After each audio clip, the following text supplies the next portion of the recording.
She reminded me of myself. She was the oldest child. She had a younger sister. She was being raised by a combination of her mom and her grandparents. And she had the will and the desire to learn, like just like I did whenever I was a young kid. I'm motivated by teachers like Miss McGee. She has supported me through thick and thin. Whatever I wanted to do at whatever time, she's, okay, I'm there. It doesn't matter what she's doing that day. She pushes me to do better, and I want to succeed because of her. She can do anything. Anything she would want to do, desire to do. She can have multiple things. I would love to see her become a teacher, an English teacher, but at the higher level, like not elementary school, but like high school or college, because she loves to write. And kids in this generation hate to write. They don't enjoy writing. Like, she wanted to peer edit. She wanted to write extra stories for me, even if it wasn't for a grade. She's like, look, I wrote a story.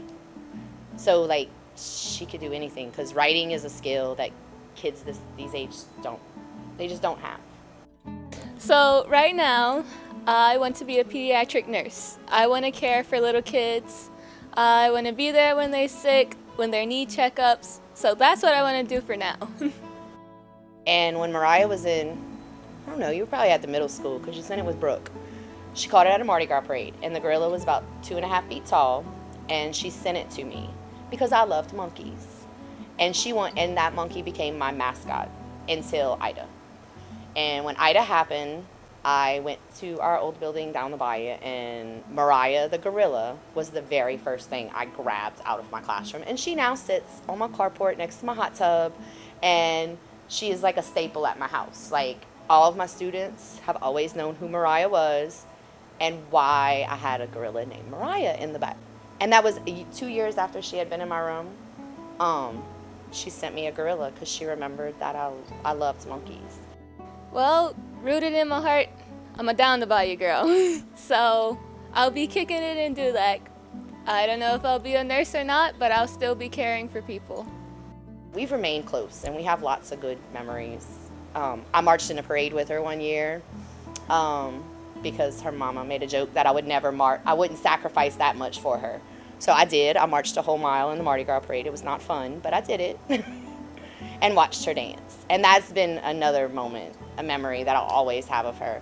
I always tell my family members from New Orleans, I'm like, we have a New Orleans drum major in Houma too. It's the Ellender drum major. My first impression, this teacher's an organized mess. What's going on?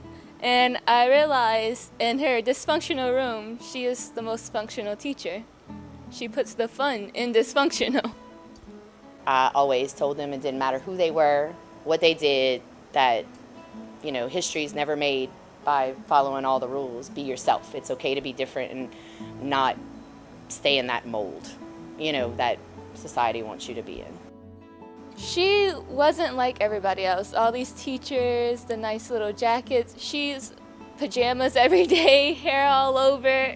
She's who I wanted to be.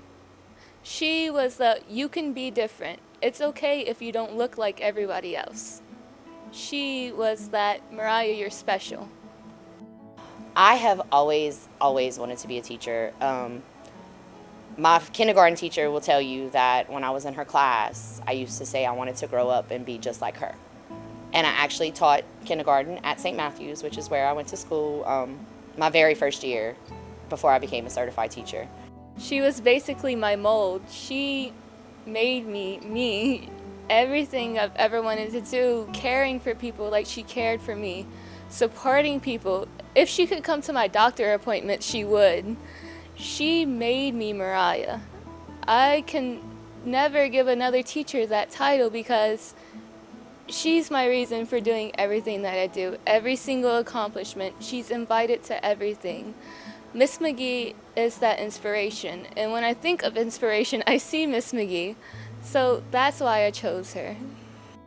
I'm qualified to do other jobs in the school system, but I have no desire to ever leave these four walls of this. Well, I do want to go back to our real building, but no, this is where I belong. Miss Joanne Wiggins, she's Miss Caillouette now. but she was my kindergarten teacher at St. Matthew's. She taught me her very first year of teaching, kind of like I did with Mariah. Mariah was in my very first group of students when I was a certified teacher. And still to this day, she sends me messages. She lets me know when I post stuff about my students or my career. She always tells me how proud she is of me. And she'll send me little comments on Facebook sometimes about memories of things that I did whenever I was a little girl. Or there's an ornament I made her, and she still hangs it on her Christmas tree every single year.